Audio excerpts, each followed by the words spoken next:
Welcome to the Love Fly podcast. Paul Tizard here, fear flying coach. And today we have Vikki Solis, who's going to join us and tell us all about her fear flying beating story. So welcome, Vikki.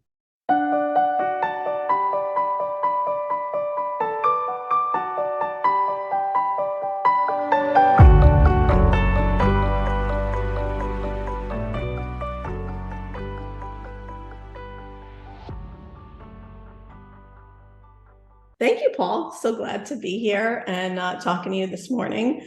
So just overwhelmed to be part of this group. Thank you. Well, I've enjoyed your journey. I've seen it through the Facebook group, but I love it when people, real people come on and talk about the things that have helped them. In particular, if there's a certain moment or something, one of the podcasts, that's something, I don't know, or maybe stuff you've done. People have always done other things as well, and we love to hear what works. So tell us your fear of flying story, or about you, or anything. Let's start where you want. Fear of flying. I don't, as you say, we're not born with it. So I don't know where it really came from or how it really started. I did not fly much as a kid. Vacation was get in the car and drive a couple of hours and go on vacation. So my first flight was a real quick from New York City to Washington, D.C. When I was in high school to see a college. And I did it by myself. Mom dropped me off. And I was probably 17. There's really no fear, or I had nothing to be really scared of. But maybe looking back now, maybe it's like, oh, Mom threw me on a plane and said, take off. We'll see you when you come back. I don't know if that started it. And then after that, I flew again. Then when I was 19, I went to Italy. Right. Again, by myself, but not really by myself. My cousin from Italy was here in the States and went back together. And I stayed. What wound up being supposed to be 2 weeks was like 3.5, 4 months. Oh, wow. And I loved it. So I then flew back alone.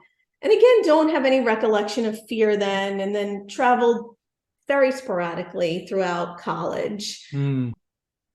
But not often. After college, maybe one vacation a year down to the Caribbean. So I don't know. I think the first time I realized I didn't love it, I went to London with a friend. I must have been, I don't know, my 20s. And on the way back, we had she was a great flyer. She worked in the travel industry. I mean, flying for her was like walking. And on the way back, she was not feeling well. I don't know if she had the flu or, whatever. And obviously way pre-COVID times, we're talking, the 90s. So she just sort of, took some NyQuil and passed out on the flight home. And I sort of felt very nervous and alone. It maybe was bumpy, but I just didn't like it. And then that was it. I flew again often after that for work, just like short flights to Texas, again from New York. No real recollection of being afraid until, and this is going to sound weird, but I'm a person with anxiety. I have had therapy and I have worked through some of these issues. But when I met my husband and we started dating and he was traveling a lot for work, I started to panic when he would travel and when he would fly. And I would just get so nervous. He'd be gone a lot, like 2 weeks out of a month, or he would be on 5 planes a week. And so what we really came up with through, the times and periods where I would be speaking to a therapist is I had this fear of loss, losing something happening to him. And I was like, oh yeah, that's probably BS. That was like mumbo jumbo. And then I guess that was 1999. I had the opportunity to go to Italy again without him. And I was an absolute basket case on the trip there. Like, is that a therapist term, is it? Yeah, it's Vikki therapy. That's I was just we say here, a hot mess. I couldn't, crying, saying goodbye to him in the street as if, like I was going to the gas chamber or something like that. Like, where was I going that I was so like distraught saying goodbye. So it sort of just crept up on you, but it built up whilst Yeah. they were traveling around, and okay, Yeah. He was that's traveling. interesting, isn't it? I was traveling. And then when we would travel together during those times, I was equally as bad, even though he Mm, was right there with me. And therapists kept saying, you're happy, you're engaged, you're getting married, you're afraid. This is a great person in your life. But it just didn't make sense. And so we sort of just stopped.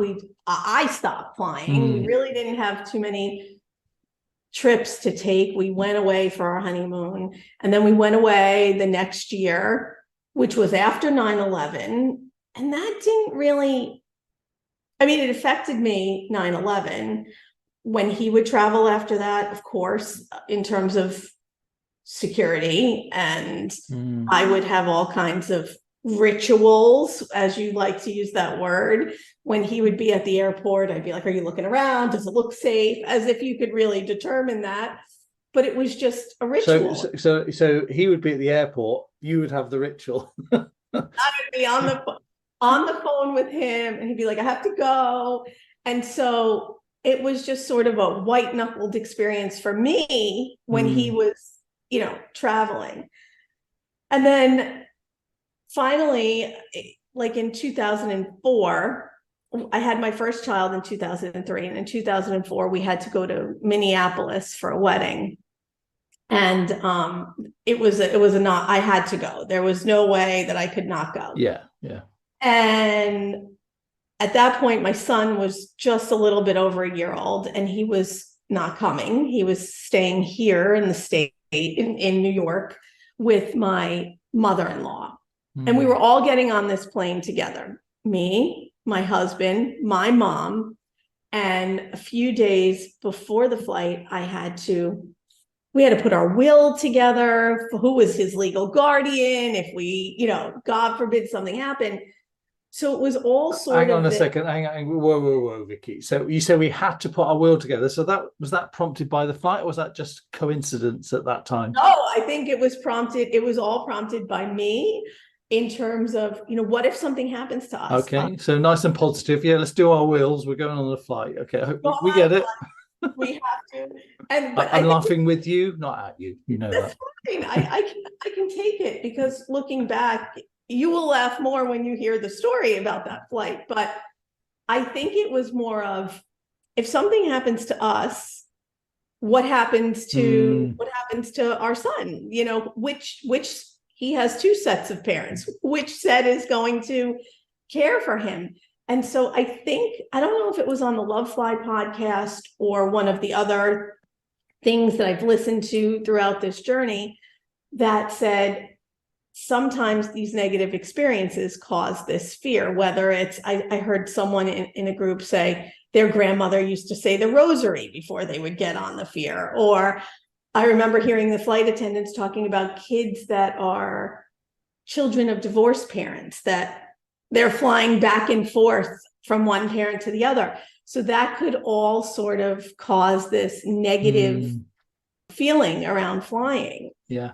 So we go on this flight. Again, I was a blobbering mess. Talk about it. I love how when you say wobbles, there was no way. they could barely, my husband and my mother could barely keep me in control. I was in control, but I was not screaming or anything, but it was all in here. And I did take a Xanax to calm myself, which was really good for nothing.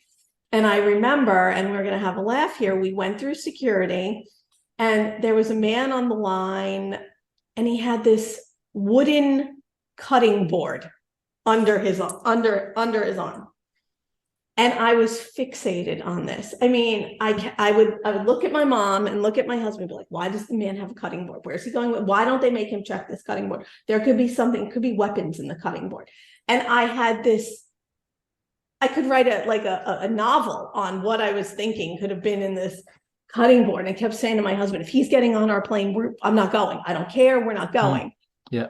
And I don't remember if he went on our plane or not, but it didn't end there. As we got on the plane, Well, it is suspicious. I mean, he didn't have cheese with him, just the no, board. I mean, no wine and no wine. so, it's clearly a dangerous situation. The cutting board it's nice and flat. You can put that right in your packed luggage. Yeah, yeah. And you could literally just, I don't know what. I don't know, but Who knows? We get on the plane and my mom is walking in front. I'm in the middle and my husband's behind me. And I turn around and I say to him, I can't do it. Mm. And at that moment, he literally grabs me and he's like, if you get off this plane now, everyone on this plane, they're going to ground it. Security's going to come on. They're going to think you're some kind of psycho and, are put a bomb, God forbid, on here. You'll be in the news. You'll be investigated, FBI, because this was like in the post 9/11 world, right? Like, get in the seat and sit down. And he just put me in the chair. And then I just sat there, white knuckled. I would have sat there if he said all that to me. God, that's scary. He just put me in the seat and I white knuckled it. I held on the whole time. I had my rosary in one hand because that's my grandmother's ritual. Yeah, of course. Of my son. And I cried the entire flight. God. Yeah. The entire flight. It was like 2.5 hours. And let's just pause for a minute. I mean, that's pretty traumatizing in itself, isn't it? Let's be honest. Yeah, I'm gonna have a sip of my coffee. I don't know if that's better or worse to go towards it, or whether I don't know. Anyway, well, carry on with the story. At that point, I hadn't really done any work to get over this fear, and that was the worst I think that it ever was for me prior to that. Yes. And then we landed. I got off the plane. We were only staying like 2 nights. It was a weekend, but I think the most humiliating part about it was when we got to the wedding. We were seated at this table with friends of my cousin who was getting married. And we all came from either, another place, New York or Connecticut or New Jersey or whatever. And these people started telling the story of this woman on their plane that must have been going to a funeral because she was sitting near them or behind them and she was crying the whole time. Oh my God. And, that was me. But luckily I had a couple of cocktails and I have a good sense of humor. I'm like, yeah, me, I'm that person, I'm that loser or whatever. And you took it very well. I did. Well, the thing was, I think subconsciously, I probably, had a couple of too many wines that night because our flight was so early the next day. And I sort of figured, well, if I'm a little hungover, then it's going to be real easy to get on the plane, right? Okay. I can't see the logic, but carry on. Well, again, we're not logical when we have this fear, right? Or it's irrational in some way, shape, or form. So we flew out the next day and I think I was better. Yes. I think I was so tired, right? It was late, I had those cocktails, but I knew I was going home, right? I knew I was going to get home. And the flight was very empty. So, really, really empty. So I remember talking to one of the flight attendants the whole time. She gave me a whole row to myself, I think. And my mom had noticed then when we landed, she's like, you're much better if you're talking to somebody or you have some sort of a distraction.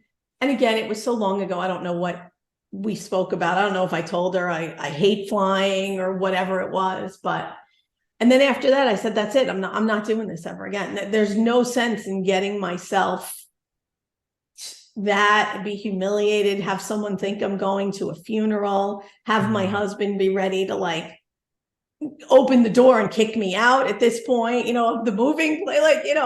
I think if it would ensure everyone else would be safe, he probably would have kicked me out. I think your quote is, what is it?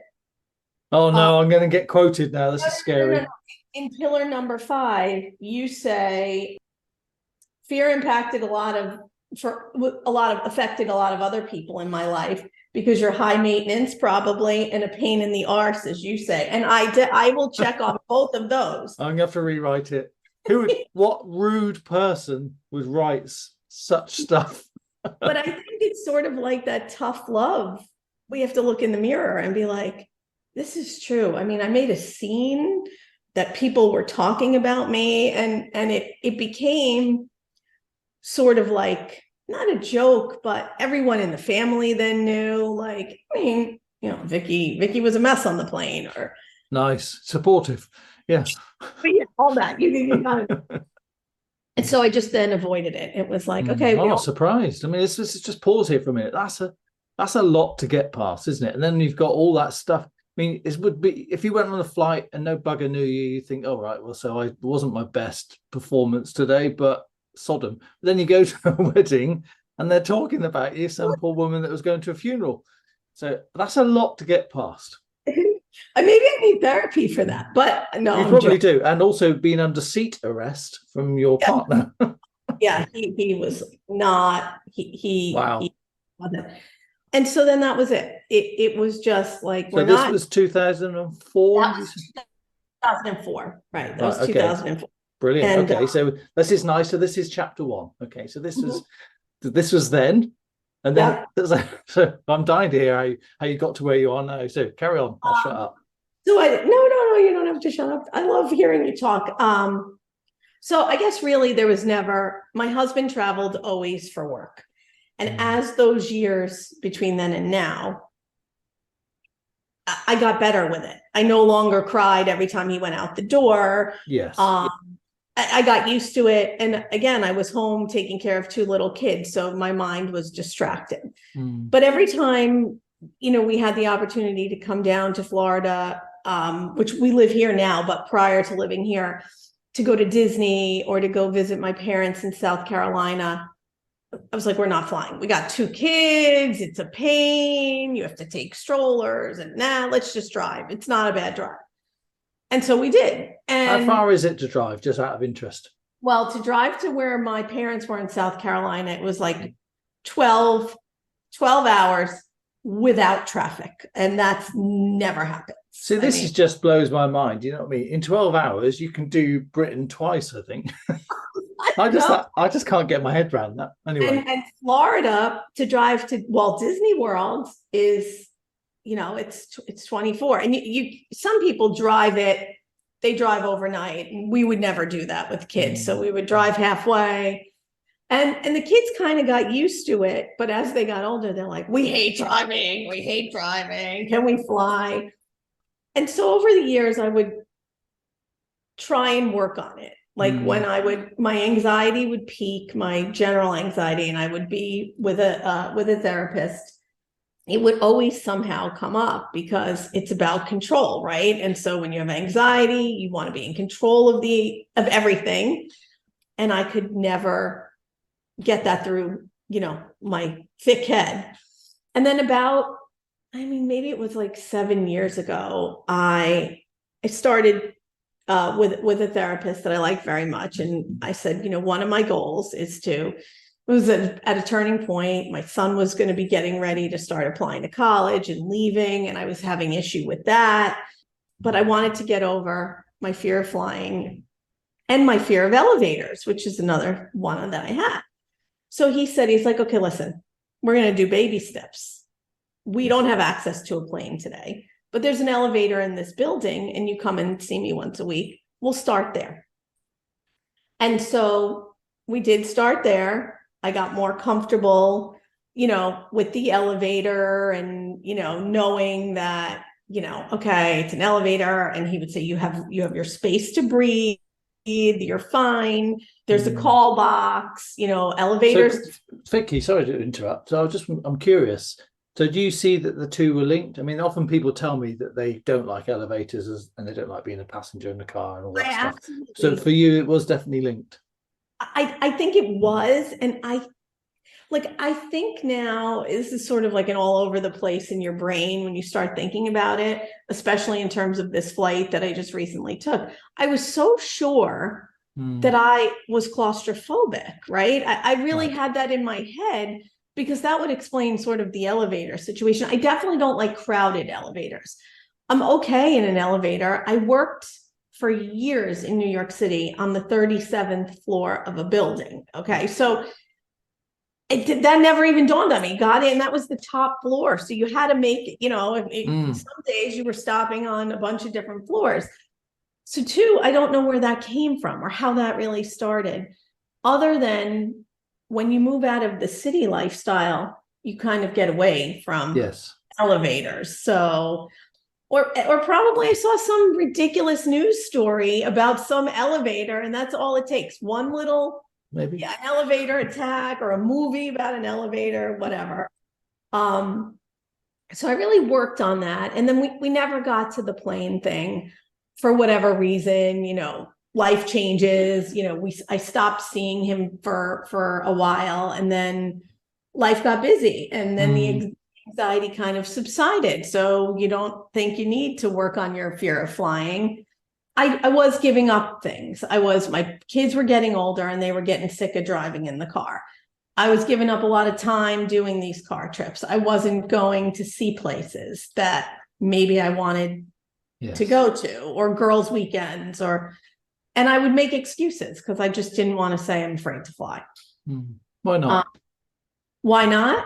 Well, I think most people that know me and know me well know I had a fear of flying. I didn't make it a secret, but new people, you don't just want to say, oh yeah, I haven't flown in 18 years. Hi, I'm Vikki. I'm a nervous flyer. It's on my business card and everything. But then in this group, you feel like you're not a weirdo and you're not alone. And hey, maybe there's more people like me than there aren't. So we're all weird. We all have to be we weird. are all weird, aren't we, in our own little funny ways? Well, and we have to be, because that's the only way to really, can't take things too seriously. No.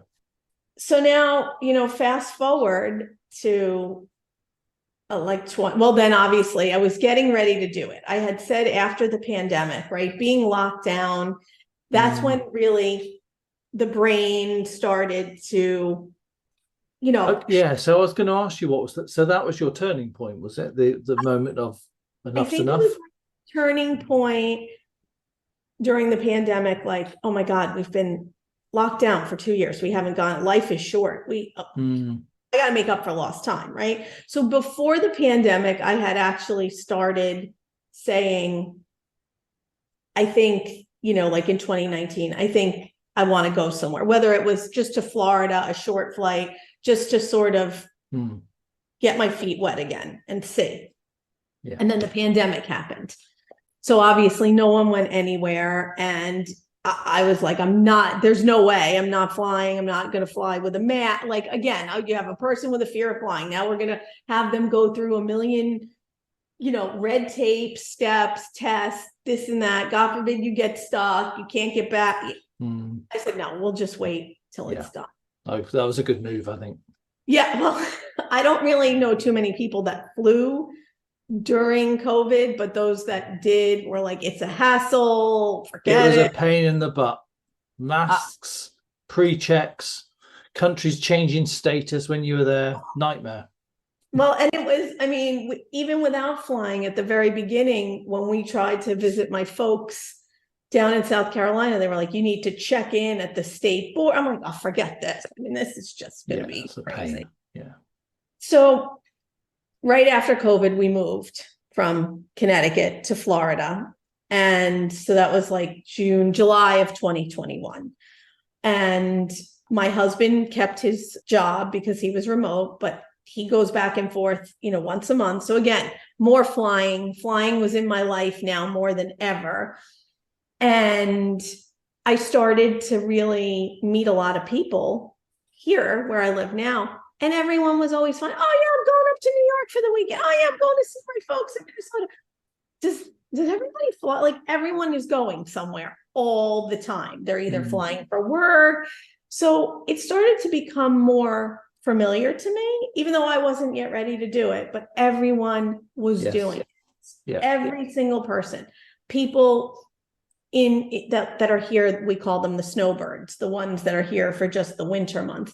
They're back and forth. They're like, oh yeah, we're going home to see the grandchildren this weekend. And like, I started to think to myself, okay, I'm the odd man out here, right? Everyone else is doing this. I have to get to a point where I could do it. But still, I wasn't there yet. I had no active trip to be booked. Yes. But in the back of my head, I knew that my cousin, who is very special to me, she was engaged and her wedding was coming up, as was her bridal shower.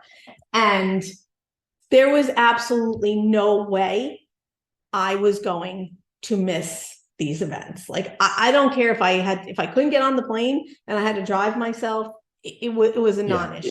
But so there was a really strong imperative there, wasn't there, by the sound of it? Right. But I kept putting it out of my head. Like, I got the shower invitation, maybe I got it in beginning of November, and the shower was, I'm like, okay, I'll just put it on the desk. Like, what am I going to do? And I tried to start thinking about how I was going to do. And at that point, I had said to my husband, I go, maybe we need to take a test flight. Let's take a test flight. Like, let's just fly up to Georgia. And we couldn't, he was okay with that, but then we couldn't make it work just with timing and work schedule. And he started to say, hey, I think your test flight is going to be your flight up to New York. I'm like, no, I have to go before. And I still hadn't booked a flight. We were now in the beginning of November. Okay, so just pause a second. This is great stuff, by the way. What were you doing to help prepare yourself? No, nothing. Nothing. So it was all your own motivation and desire. Yeah. Okay, good. And it's building, but I knew in the back of my head two things. I knew that booking a ticket was in my future. And I was still kind of scared, even though I was being like chill about it. I'm like, yeah, I'm going to do it. I'm going to do it, because basically I knew that I had to do it. No matter how much I was going to hate it, it was a non-issue. I had to go. Wow. So beginning of November, I was still sort of like, okay, what am I going to do? What am I going to do? What am I going to do? And I'm like looking up things, and well, I actually went back to something I saw. So I think I probably found Love Fly maybe the second week of November. And I found the podcast first, because in one of my sleepless nights, I must have gotten up and I'm like, I listened to like sleep meditation podcasts. I'm like, maybe there's a podcast about fear of flying. So in the search, I type in fear of flying, and Love Fly comes up. And I thought the logo was so cute. I'm like, what a cute, let me see what this is all about. And then there's your little face in the picture, and you're smiling. And I'm like, oh, he looks so nice. Let me read this. How misleading. Oh no. And I started scrolling, and I think it must have been like 2:00 in the morning. And here I am, like on the couch, like reading through. And I didn't start in any particular way, but the first one that I listened to was Gina's episode. Oh yeah. Okay. I don't know why, because I think it said inspiring story of how Gina gets over 22 years, That was a great story. And I kid you not, I was in tears at 2:00 in the morning, listening to Gina's entire podcast. And I listened to it repeatedly, because she says things that, and I'm going to get emotional now, because it really was, I could feel her. She was a mom, and she says, her quote is, if I didn't at 52 years old take control of my life, I was going to miss out on so much. And I was already thinking it, because my 50th birthday was looming. And I'm like, all right, Vikki, you need to put your big girl panties on and get over this stuff, because life is passing you by. And everything she said, like living in the what ifs and always on the negative. And I was like, this is me. Like, she is me. And of course, from one mother to another, to hear her talk about not being able to see her son in the States between COVID and her fear of flying, and all she wanted to do was hug him. I just was literally crying like a baby with her story.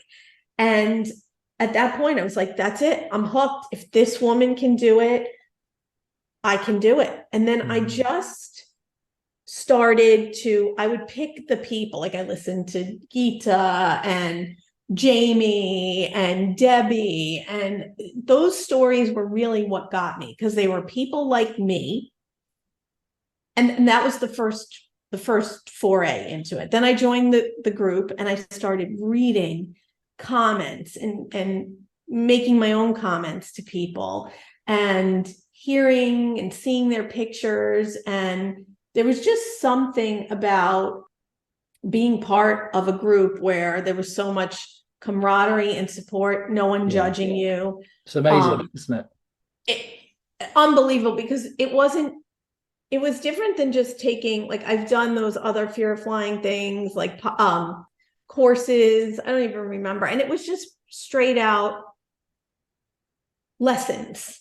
And sometimes lessons are not the ones that a teacher teaches you. Lessons are ones that you get from your peers or other people. That's the way I feel like I learn best.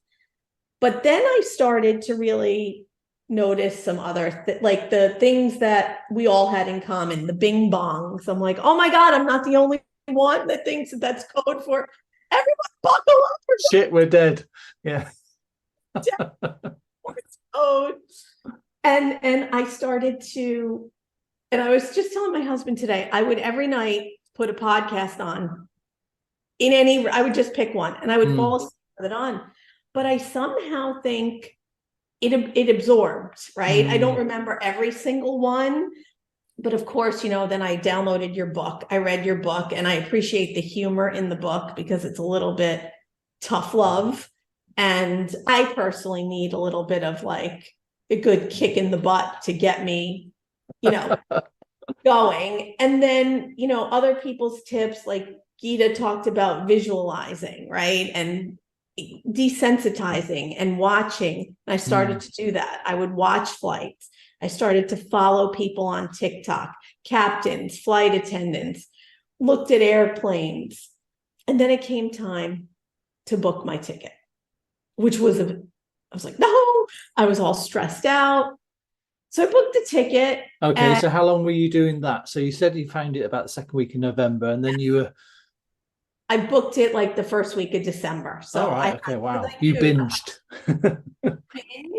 I did a lot of work. I started to, whether I was subconsciously hearing or absorbing everything I was reading, I started to like look around at my environment. I was realizing how many car accidents I was seeing on a daily basis. Yeah. I was thinking about all the other things that we do truly every day that are far more dangerous. I started looking at the flight radar 24 and I was like, oh my God, right? Like, nope, they're all right over there. And the more I learned about flying, whether it was, oh my God, I have notes, the trusting of the pilots and the pilot training, that was huge for me. Because what I think, going back to your initial in your book, we're not born with this fear. We're also not educated on a regular basis about aviation and modern flying and engineering of airplanes and aircraft. And I definitely know way more now than I ever knew, even before I was ever scared to fly. That my husband even said, he's like, you know more than me now. And he's a flyer. He gets on the plane, no seatbelt, nothing bothers him. So knowledge is power. And the more I could take in from what I was reading in the group and learning from you and the guests you have on, the better I was becoming with being like, okay, so, all right, the Jello thing, okay, I had heard that before too. That wasn't the first time. But I was in a different mindset now. So everything was sort of sticking in my brain. And so once I booked this flight, then what I was struggling with was, would I really get on the plane? Like, I didn't know if I could. I knew I had to. And I knew like I could see myself at the airport. I could see myself on the plane. I could see myself hugging all my friends and my family, but I could not see myself walking down that jetway. That's where I thought it was going to go south. Like I was going to have to like make a U-turn. I just couldn't visualize that in my head. I could see everything. And that was really bothering me. Like, why can't I, what is it about that jetway that is making me feel like I'm not going to be able to do this? But then I put it out of my head and said, okay, I'm just going to keep doing this, talking to the group. They're going to get me through. We're all watching each other and they're watching me. So nobody, I have to do this. I can't let them down. I felt like a team. So it was just a lot of self-discovery maybe, and thinking about where was I in my life now? I had to do this not only for my family, but for me, most importantly. I wanted to do it. I knew I could do it. And I knew that with the support of, my friends and the people I know, plus all of you, that I was going to be able to do it without a question. And then as I was following everyone's journey and I was seeing them come back and doing it, I'm like, okay, you know what? This is a snap. It's a quick flight. You're not going to have any problems. Just do it. I also should probably say, I have to rewind a minute, and I'm sorry if it's sort of all over the place. There's a lot up there. But over the summer, my younger son wanted to go visit friends back in Connecticut. One with his dad. Like my husband, I said, goes back for work once a month. So I said, fine, you can go. And I had no issue with that. Like I didn't even fret. I knew he was with my husband. I knew my husband does the flight all the time. He wasn't alone. I knew he had no fear. And I felt like, I thought I'd be nervous the whole time with like watching the app. Like, okay, are they there yet? But I was so busy with work. He called, he's like, oh mom, we landed. Flight was great. It was so much fun. I enjoyed it. So that was also, I think, a big push for me that I was okay. Yeah. I never wanted to give my kids the fear. So I was like, okay, the time's going to come that I'm going to have to just let them go. So at that point, when he returned, he said, I can't believe you made us drive all those years every time we went to Florida, Mom. I mean, I'm never driving again. So I'm like, okay, then I really need to. That is funny. I really need to get over this. So, yeah. So, but we hadn't driven. We wouldn't have seen all those amazing views. Did you do any of that? Clearly, you've never driven the East Coast of the United States of America. It's really not that scenic. Oh. A lot of traffic. You're not doing a great tourist job there. Well, listen, they can fly to the East Coast. There's some beautiful places, but the interstate just goes through the cities and the towns that really are in the middle of sort of nowhere. But so I spent December just again taking in everything I could take in, prepping myself for the steps of the flight, downloading my podcasts, just really trying to get myself psyched up for who I was going to see, that end point, who I was going to hug, what I was going to be doing, what I was going to be wearing, and how proud I was going to feel when I did it. So then we had a little hiccup. We had to change the flights because my husband and son decided to fly up with me because we wound up being a long weekend and there was work stuff. So I was a little secretly excited about the fact that I'd have some company, because going alone was still sort of scary, but I was going to do it either way. Yeah. And we booked the tickets. Everyone booked the tickets. And I guess I want to just see if I have any other note here to tell you. As we got to the day of the flight, I set a bucket list for myself. My first number one thing I wanted to accomplish was being as stress-free as I possibly could. Number two was to do all the things I never used to do. Eat in the morning, drink enough water, maybe have a sip of coffee, all the things that I would Never do. I would never eat. My stomach would be in knots. I'd have to take like some, anti-nausea meds. So, I didn't feel like I needed to run to the bathroom. Forget about coffee. I would be, no way, it's going to give me palpitations. I don't need that. And so I would just pretty much be like, a robot getting on the plane. I wanted to not be an annoying, high maintenance, passenger to my husband. And my reach bucket list item was, I want to be able to use the restroom on the plane. And I didn't have any intention of tackling that this time. That, to me, that's advanced. That's like flying 2.0, and I was on a 1.0 course level. So the morning of the flight, and I was shocked that whole week leading up to it didn't even faze me. I was like, yeah, I'm packing. I was not, maybe I had like a little here and there, but I let it go. I kept keeping my eye on the prize. Like, I'm going to see everyone. I'm so excited to see everyone. So the morning came, I slept the night before. Also never happened. Like, who are you? Yes. Like, what is that? I barely ever sleep. Got up that morning, took time getting ready. Like, normally I would just go on as a disaster because I was so nervous, hair in a ponytail, no makeup, just full on grunge, get on the plane, right? Because if it's all going to end, am I going to be looking great? Why would I do that? I ate breakfast. I had a few sips of coffee. We got in the car to go. Nothing. I was on my phone in the car. And again, like in my head, I'm like, I'm just going to the airport. Not a big deal. Nothing. Get to the airport, and my son and my husband, they were sort of a little negative. They're like, oh, she's gonna lose it in security. I'm like, you know what? Stop being mean to me, because I'm not going to lose it in security. I'm going to be fine.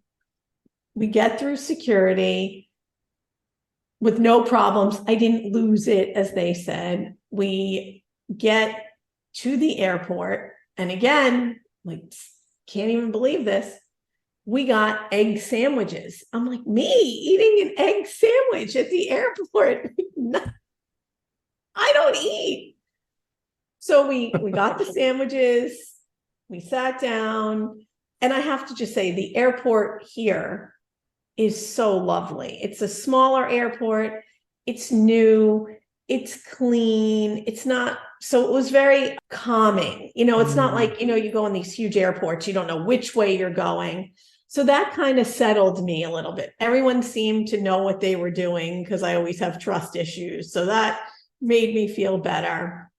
And then we were sitting there waiting, to be called. And we realized that I was in a different boarding group than they were. I was in the first boarding group, or, the second, after like the rich folks get on the first class, So I said to my husband, maybe I'll just wait for you. And then I said, no, you know what?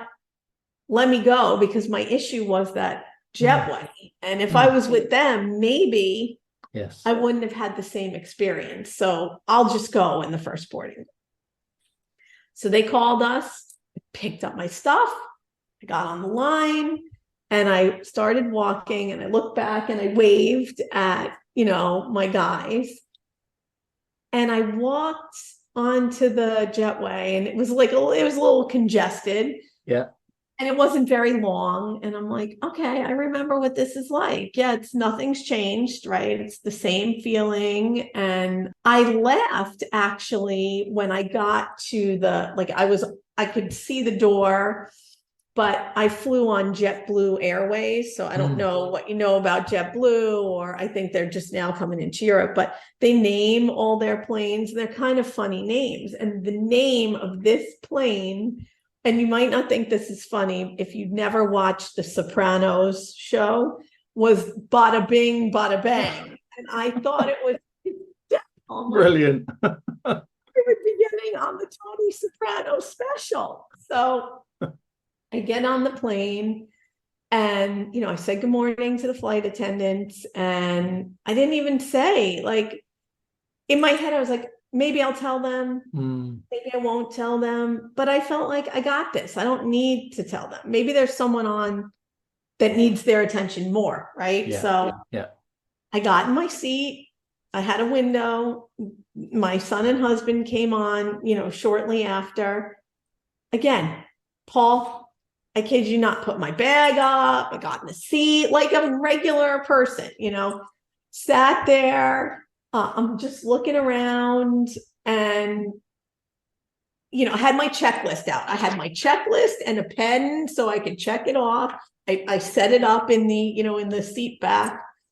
And, obviously now the flight starts. So, you start hearing the things, nothing. I'm like, oh, that's this. Okay, I'll check this off. Oh, we're backing up now. We're backing up. They're doing their security. And I know that you and I talked once in the group about doing stand-up comedy. And so I always found the safety talk comical, even years ago. I'm like, is anyone paying attention to this? Because what are the odds that I'm going to remember what they're saying in an emergency situation? I'll be like, excuse me, what did I miss? So I sort of tune that out because I think it frightens me a little bit. So I use humor to diffuse that. So now we're next. The captain comes on. He's like, we're next in line for takeoff. And that's it. I remembered it. It was, nothing changed. Obviously, the plane was different. The year was different, but the takeoff, the feeling, the noise. But the main thing that changed is I knew what everything was, and my mind was okay with it because I knew that it was okay, and that, oh, this is normal. Oh, we're turning, and all of that. Even before the bad flight where people thought I was going to a funeral, I never really knew what anything was. Yes. So not liking those sensations and those feelings was really hard to. It's easy to think something's wrong if you don't know what a noise is. And so, we did fine. I did hold on to my husband during, the ascent, because again,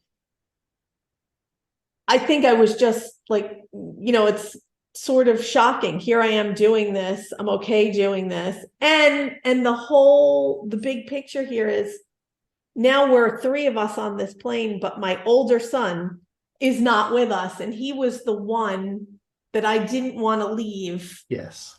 All those years ago. So for me, it was a complete, like, the emotion was so much like I did this. And I know it's maybe not a big deal. People are like, oh, it's only a short flight. It's only 2 hours, but it is a big deal because it's a huge deal. It was more of a mental release for me, an emotional release that I did this. I did it for myself. I did it for my family. And I was okay with it. And I was checking off all my bucket list things. I had a cup of coffee on the plane, a half a cup. And then sure enough, I'm watching the plane, the timer, and we have like an hour until landing. And I feel like I might need to use the restroom. And I'm like, no, Vikki, you don't. Put it out of your head. You're not going. But You're not. That was flight 2.0, but you're right. tempted. Well, but so at this point, I'm like, I think I better, because what if we get delayed on landing? I can't hold it. So I start like assessing the situation, and I'm like, so I'm looking up, I'm looking forward, and the guy behind me, he was standing, he had stood up to stretch his legs. He's like, that bathroom is free, the one in the back.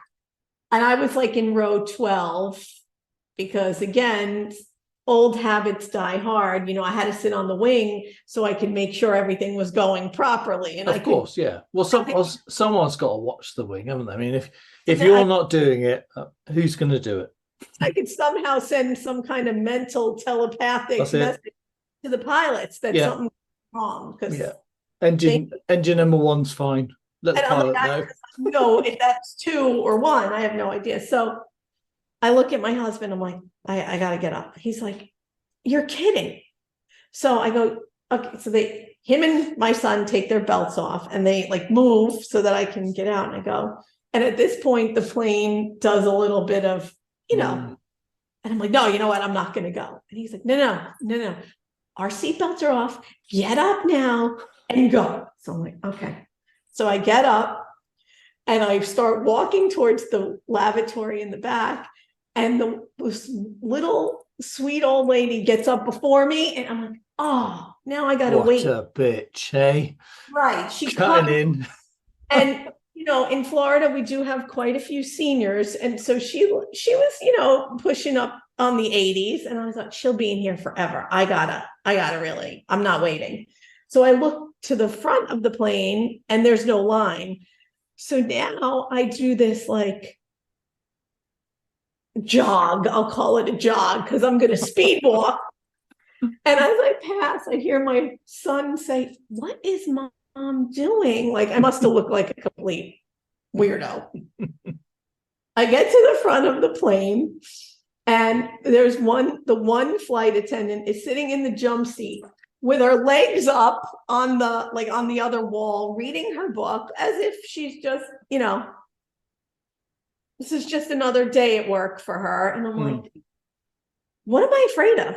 And the other flight attendant comes out of the lavatory. So I say to her, I got to be honest, I really, I'm nervous I'll get stuck in there. So could you just keep your eye out? And she's like, don't worry, sister, we got ways to get you out. And I was like, oh God, what does that mean? But I did it, except for the fact that I was in there for a really long time and I was getting angry with my body. I'm like, come on, I got to get out. Yeah. Often. So I go back, and by that time, like my husband and son, they took my window seat. Everyone, moved down. So I'm like, okay, I'll try a different perspective. And landing wasn't super because it was lousy weather and so cloudy. But again, uncomfortable, not dangerous. Uncomfortable, not dangerous. And I'm like, we're almost down. So it was uneventful. And I did it, and I didn't even celebrate it until it took a couple of days to sort of hit me that I really, really did it. I think what did it was when I got to my cousin's, to her shower, she knew, and just the hug and the moment and how she appreciated that I did that really was just so much for me. I felt like I did it. I did it for her, and she was what put the fire under me to get it going. Yeah. And then, the flight back, that was when I had my real, I feel like I'm talking too much. This is really a hard thing to do. It was just my son and I at 6:00 in the morning, and no sooner do we take off.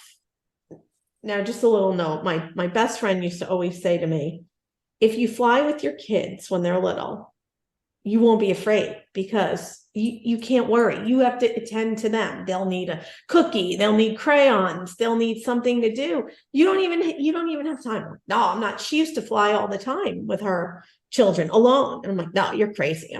You're brave. I'm not doing that. Thanks, but no thanks.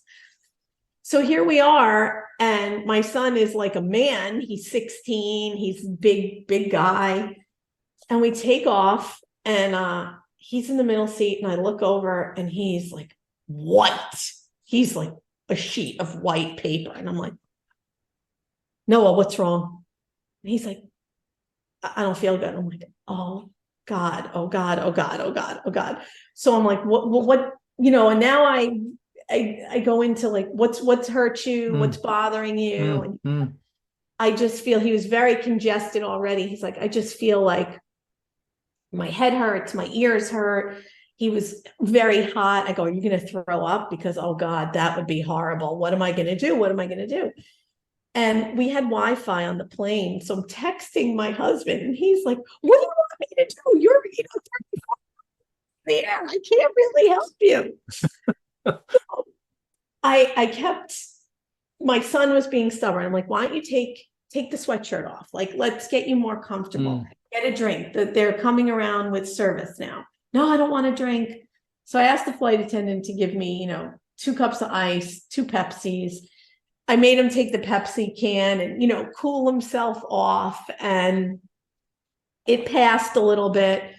But I was so fixated, Paul, on my son. I literally put my phone away, I put my book away, and all I did the entire flight was like watch him. I'm like, are you all right? I'm fixing him.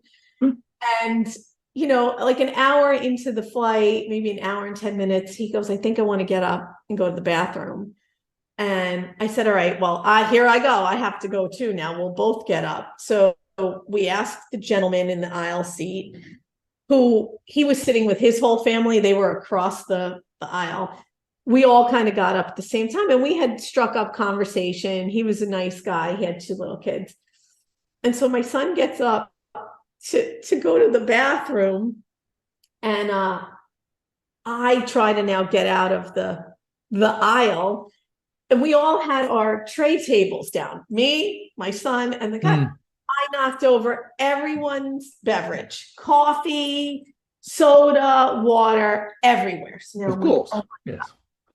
Everything's all over the seats, the floors, bags are on the floor. I'm like, oh my God, oh my God. And the gentleman really couldn't help me because he was attending to his 2 toddlers. So I'm like, I got it. So I go to get out of the seat, and my foot now gets stuck in someone's bag, and I completely fall. And I'm now on the floor of the airplane, just like this, looking up, and I can't get my foot out, and I'm kicking, and I'm like, so my son comes back. He's like, what are you doing on the floor? I'm like, my foot. He gets me out, and he's like, what happened? Oh, what's with this? I'm going to clean it up. So I quickly run. We were now in row, I think 22, to the back. And the flight attendant back there, he was making his announcements about the JetBlue credit card, and he was going on. And I'm like doing sign language, like napkin, whatever. And so he's on the PA, he's opening. I get the napkins, and I go back to the seat. Oh my God. I'm cleaning the floor I'm literally on my hands and knees, picking up the gentleman's bags. I was like, did I ruin your technology? I literally took, and then at that point, I still hadn't used the lavatory. So now I had to go to the lavatory, wash my hands. I was doing cabin service for the back half. So I sit down, and Noah's like, Mom, you realize that was 25 minutes you were without your seatbelt on. I was up, I was cleaning the floor. So I sit back down, and I'm like, I just need to relax for 10 minutes. And I look at the clock, and we're preparing to, for landing. I go, I got to get off now. I thought I was going to relax. And it wound up being a working flight. I didn't pay for that. Oh, man. Then as we were landing, then his ears got really, really bad. He was I don't know how he didn't really cry, but I just focused on him. And he was your distraction. Totally. Your job. Totally. And so, I got off the plane, and I was no worse for wear. I'm like, yeah, that was so easy. Actually, the flight back home was better than the flight going, even though, I had to deal with mom anxiety. I had no time to deal with the airplane. My kid was not feeling good. So, yeah. So are you recommending that people take a sick child with them if they want to go for their flight? Wait for them to be sick, then book your flights. Yeah. But don't do it during COVID, because people will think that, you're spreading germs. Yeah. They'll get nasty with you. You need to pick the right moment. I understand. Oh my God. It's been an hour, Vikki. Well, it was. We need to wrap up. The hour is the sweet spot. I love that story. That was just, I reckon, another hour. We need to rebook another hour. Right. So tell me, so what have you learned from all of that in terms of you think that, what's the sort of the wisdom that you can share with others? The wisdom is that we can only be afraid of things that we don't know.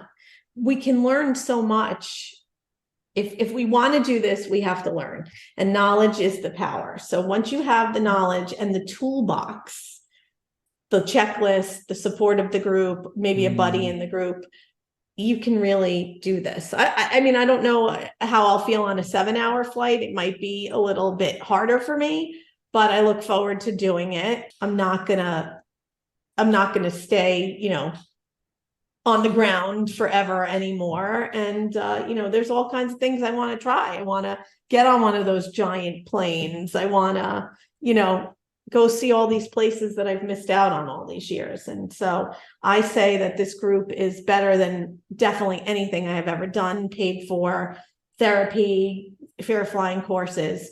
It's just brilliant what you've done. And the people in the community, it's like family. I can't recommend it enough. Wow. And I feel so grateful for finding it. What can we say to that? That is just amazing. I mean, your story is brilliant. I love that. I mean, it's a shame that people won't get to see it. They just get to hear it and I'll have to imagine you doing all this stuff. That was so funny. And I remember your post in the group about, the worst thing I have to worry about is like clearing up the floor. I remember seeing that one. So if you want to search for that in the Love Fly Facebook group, there's some of Vikki's posts in there. There's lots of pictures and stuff. And I think there was one with happy tears, if I remember rightly. Yes. That was good. Yeah. So your journey, excuse the pun, has been phenomenal. Just phenomenal. And I can't believe what you've achieved. It's just outstanding. I can't believe it sometimes either. But when you put your mind to it, it's sort of like it's a model for life, right? I wanted to do it, and failure was not an option for me here on this, I feel, at this point in my life. And like Gina said, we're getting older and we have to take control now so Gina really, I don't know if she's active in the group anymore, but her podcast was really what did it for me. Amazing. So thank you. Oh, my pleasure. Thank you for having me. Sorry. Vikki, Celise, that was awesome. And if I had a bit longer, I would do, because I think your stories and storytelling is brilliant. You really bring it to life. So I'll tell you what, we want you to come back. Go and do one of those, if you could, on the big aircraft, okay? Those big jets. Go and do a longer flight. Come back and tell us how you get on with that. Okay. And you'll have to hear how I get to that point. I'll have to pick a destination. And there's much more floor to clean up as well, should you? Yes. Yes, absolutely. Oh, amazing. Well, thank you for educating me and helping me get through this. Well, you did the work, the stuff. I mean, the guests give their time and their knowledge like you've done. You're part of that story now. And so this will be helping other people as well. So I hope so. Thank you. Thanks so much, Paul. Have a wonderful day.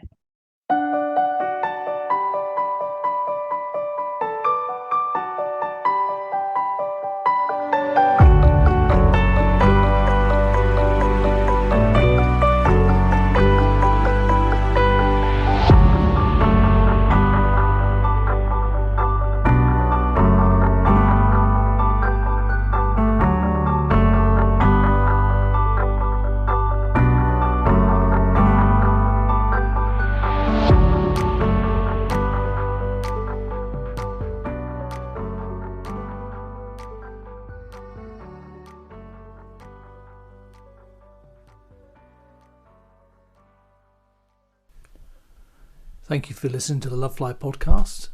And if you want to find out about more that we do, please go to our website, lovefly.co.uk, and you'll see a list of other options available to you should you need them. Thanks for listening.